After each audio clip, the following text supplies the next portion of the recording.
दोस्तों ये है करण कमल भाजपा का कार्यालय, जिसका आज मुख्यमंत्री ने विधिवत तौर पर उद्घाटन कर दिया है। यहाँ पर भाजपा के प्रदेश अध्यक्ष ओम प्रकाश धनखड़ भी मौजूद रहे। दिखाएंगे आपको पूरी रिपोर्ट और इस मौके पर मुख्यमंत्री ने क्या संदेश दिया है वो भी आपको सुनवाते हैं। हम चाहेंगे ज़्यादा से ज़्यादा शेयर कर देना, अपने कमेंट्स जरूर देना।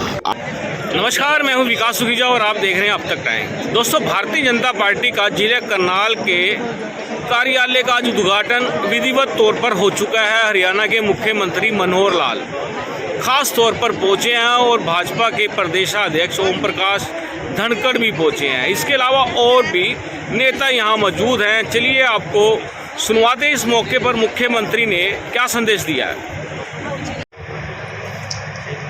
हमारे बीच में हमारे प्रदेश के संगठन मंत्री श्री रविंद्र राजू जी, पार्टी के जिला अध्यक्ष श्री योगेंद्र राणा जी, बहन रेणुबाला गुप्ता जी, पार्टी के प्रदेश महामंत्री श्री वेदपाल जी,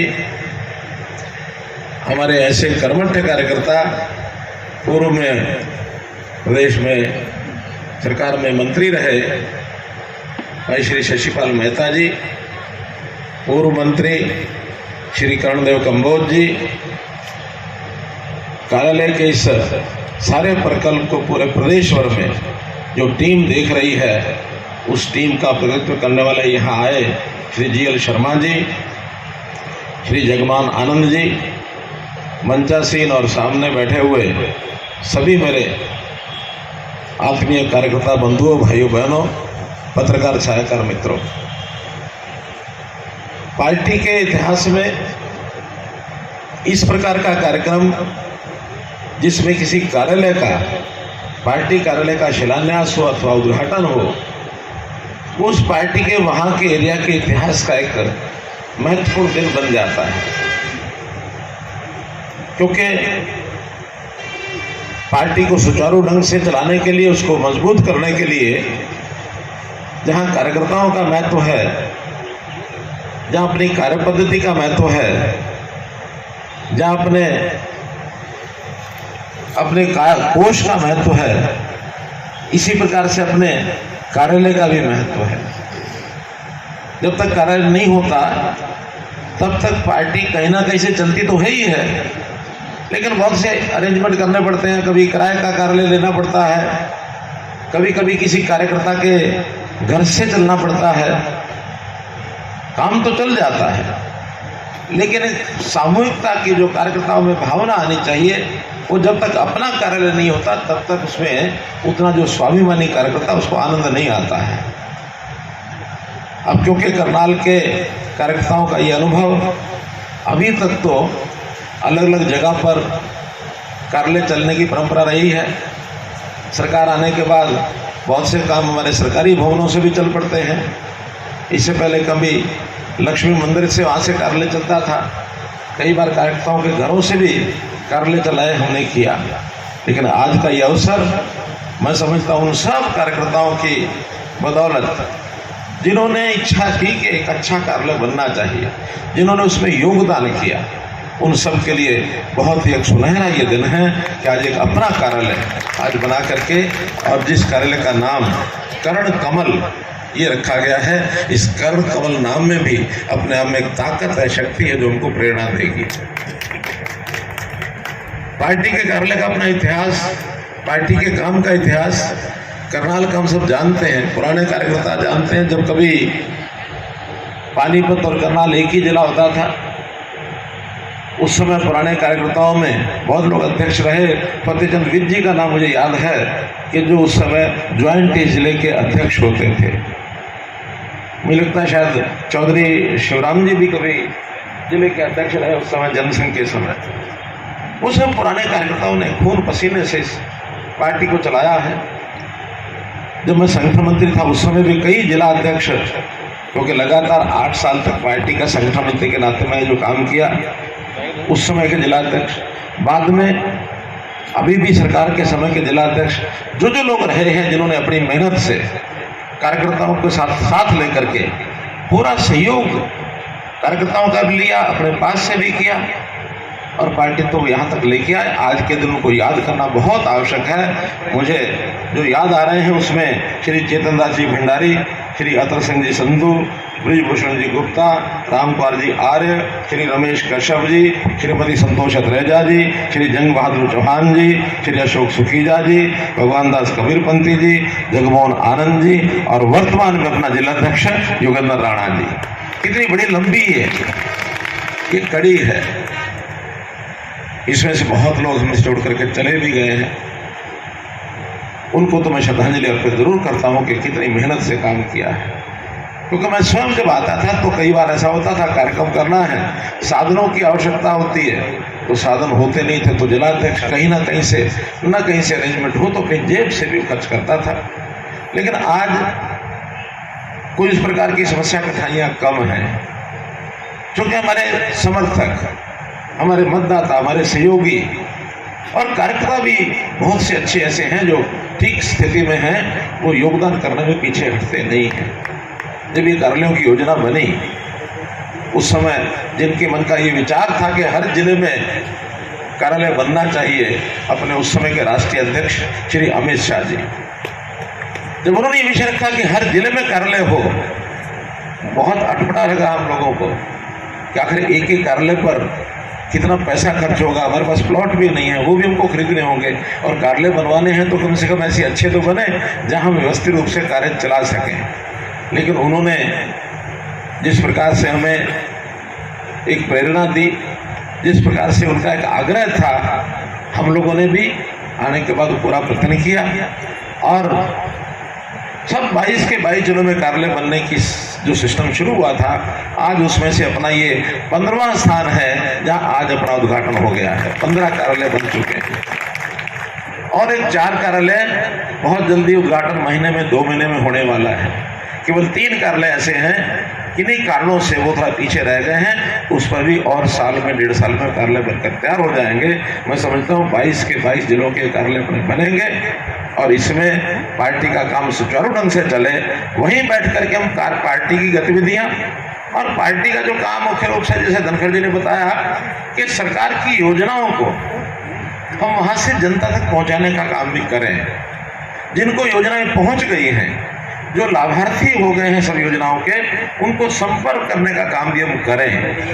आखिर जिसके लिए कुछ किया है, आज जनता में ऐसा नहीं है, कोई एहसान फरोश नहीं हो सकते कि कोई काम हमने किया तो उसको हमें कोई श्रेय नहीं देगा या क्रेडिट नहीं देगा। बहुत लाचार आदमी होते हैं। कितनी योजनाएं हमने चलाई हैं।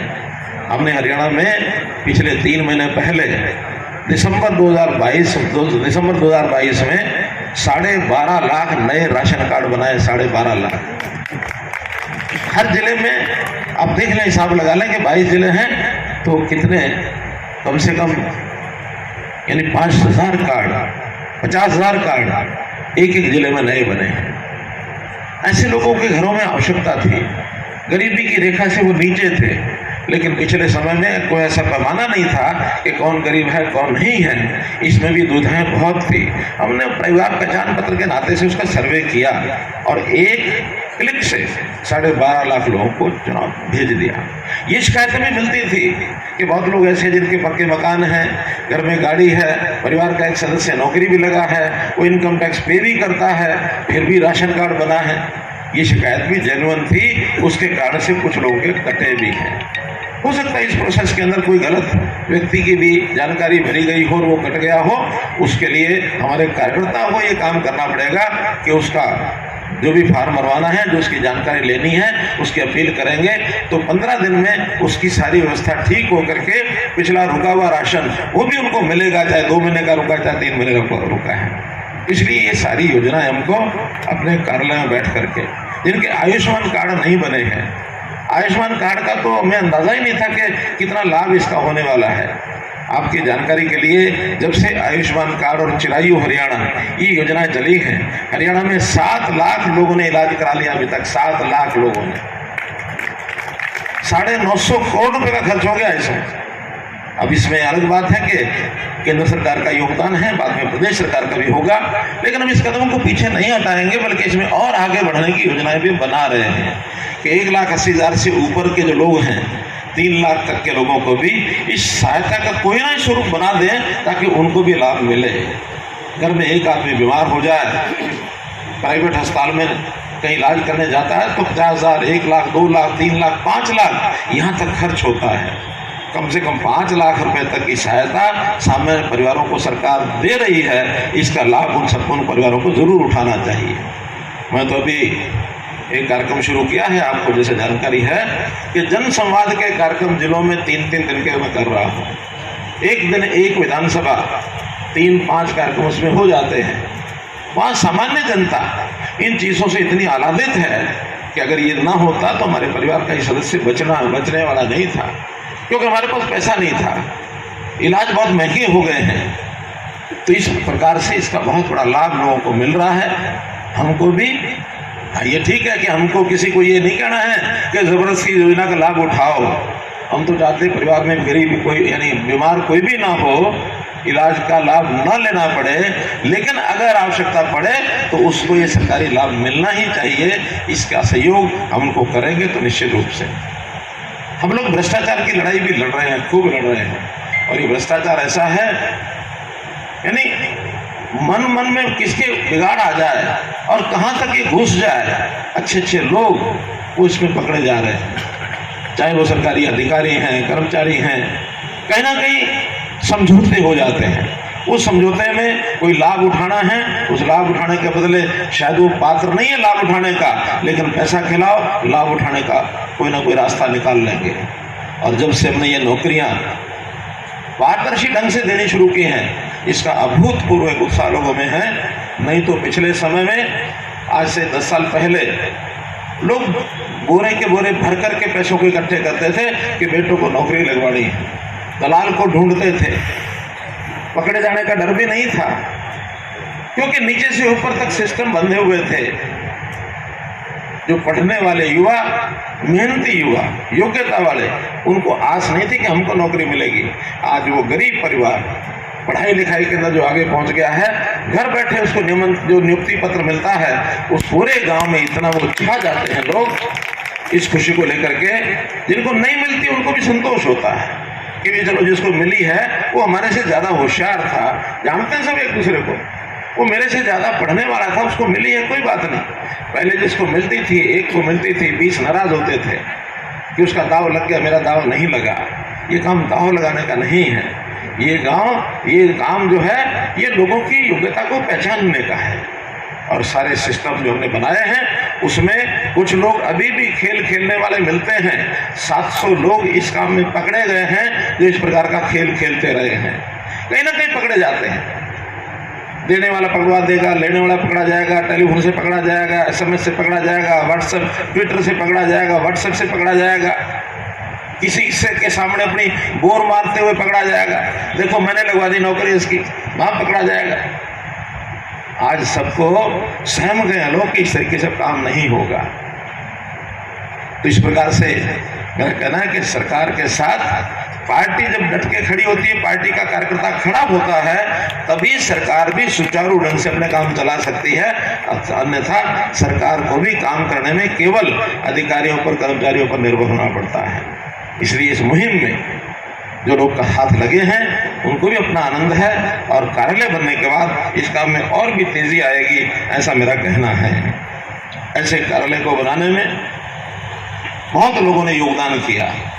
मैं GL शर्मा जी से, अपने जिला अध्यक्ष जी से, दोनों से पूछ रहा था कि यहाँ के कार्यकर्ता एक से, चाहे वो डिजाइनिंग से लेकर के ठेकेदार का भी इसमें अपना योगदान होता है, उसकी टीम का योगदान होता है, उसकी देखरेख करना उनका अपना योगदान है, साधन इकट्ठे करना। हमारी टीम इस कार्यालय के जो पैसा इकट्ठा किया लोगों से, उसका भी अपना योगदान है। तो इस नाते से जिन्होंने भी योगदान किया इस कार्यालय में, मैं उन सबको बहुत बहुत आभार प्रकट करता हूँ, बहुत बहुत बधाई देता हूँ उनको कि एक अच्छा प्रकल्प उन्होंने करके और ये खड़ा किया है। तो इस अवसर पर मैं तो आपको सबको बहुत बधाई देते हुए, आपको शुभकामना देते हुए इस बात के लिए जरूर कहूँगा कि अपने इस पार्टी के काम को जन जन तक पहुँचाने के लिए और खास करके जो सरकार की योजनाओं के लाभार्थी हैं, चाहे वो केंद्र सरकार के हैं, चाहे वो प्रदेश सरकार के हैं, और चाहे हमारे स्थानीय सरकारों के हैं। हमारी स्थानीय सरकारें, चाहे जिला परिषद है, पंचायत समिति है, या फिर हमारी पंचायतें हैं, इधर नगर निगम हैं, या बाहर जहाँ शहरों में नगर परिषद, नगर पालिकाएं हैं, ऐसे स्थानों का भी लाभ अपनी जनता के लोगों को होता है। डिजर्व जो करता है, पात्र जो है, उसको लाभ जरूर दिलाना है, उसको लाभ दिलाएंगे तभी जाकर के हम जो अंत्योदय की भावना है कि अंतिम का उदय, जो हमारी फिलोसफी बन चुकी है, इस अंतिम के उदय के लिए यदि हम काम करेंगे तो निश्चित रूप से कार्यकर्ता के नाते जो योगदान करेंगे उसका अपना एक आनंद हमको आएगा।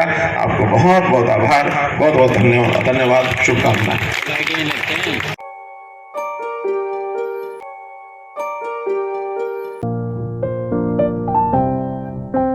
For you and your loved ones. Choose a policy today from Star Health Insurance.